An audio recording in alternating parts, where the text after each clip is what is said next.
शुक्रवार को किसानों के आंदोलन का 16वां दिन रहा। किसान अपनी मांगों को लेकर दिल्ली सीमा पर डटे हुए हैं। वहीं केंद्रीय कृषि मंत्री नरेंद्र सिंह तोमर ने कहा कि अपने प्रस्ताव में किसानों की आपत्तियों के समाधान का सुझाव देने का प्रयास किया है। उन्होंने कहा कि किसानों को आंदोलन छोड़कर चर्चा का रास्ता अपनाना चाहिए। सरकार बातचीत के लिए तैयार है। वहीं भारतीय किसान यूनियन के प्रवक्ता राकेश टिकैत ने कहा कि सरकार कानून वापस ले और किसान अपने घर चला जाएगा। कृषि कानूनों को जनता के सामने पेश करने का प्लान बीजेपी ने बनाया है। बीजेपी देश के अलग अलग शहरों में 700 प्रेस कॉन्फ्रेंस और चौपाल का आयोजन कर रही है। इसके जरिए मोदी सरकार की ओर से लाए गए कृषि कानून के फायदों को गिनाया जाएगा और किसानों को इसके बारे में समझाया जाएगा।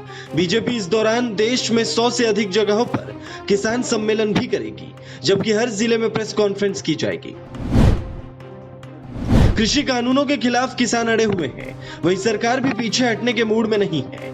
इस बीच एनसीपी प्रमुख और पूर्व कृषि मंत्री शरद पवार ने सरकार से कृषि कानूनों पर पुनर्विचार करने की मांग की है।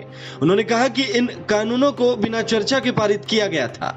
सभी ने सरकार से कहा था कि वे इस पर चर्चा करें, लेकिन विपक्ष की बात को दरकिनार करते हुए सरकार ने कृषि कानूनों को संसद से जल्दबाजी में पारित किया। किसान संगठनों और केंद्र सरकार के बीच कृषि कानूनों को लेकर जारी जंग अभी भी चल रही है। किसान कानून वापसी को लेकर अड़े हुए हैं, तो सरकार संशोधन का प्रस्ताव दे रही है। इस बीच कृषि कानून का मसला अब सुप्रीम कोर्ट पहुंच गया है। दिल्ली में प्रदर्शन कर रहे किसानों ने अब सुप्रीम कोर्ट का दरवाजा खटखटाया है। भारतीय किसान यूनियन ने कृषि कानूनों के खिलाफ सुप्रीम कोर्ट में याचिका दायर की थी। याचिका में तीनों ही कृषि कानूनों को चुनौती दी गई है। पश्चिम बंगाल में भारतीय जनता पार्टी के अध्यक्ष जेपी नड्डा के काफिले पर हुए हमले की घटना पर अब एक्शन हुआ है।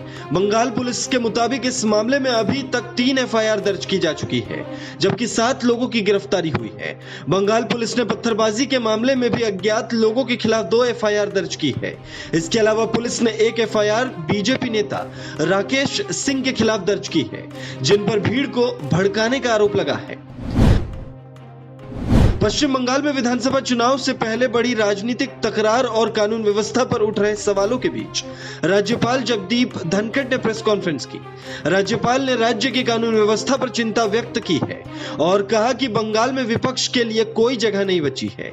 बंगाल के राज्यपाल ने सीएम से सवाल किया कि राज्य में कौन बाहरी है, उनका इससे क्या मतलब है, क्या भारतीय नागरिक भी बाहरी हैं? ममता को इस तरह बयान नहीं देने चाहिए। उन्होंने कहा कि मुख्यमंत्री को आग से नहीं खेलना चाहिए, मुख्यमंत्री को संविधान का पालन करना चाहिए।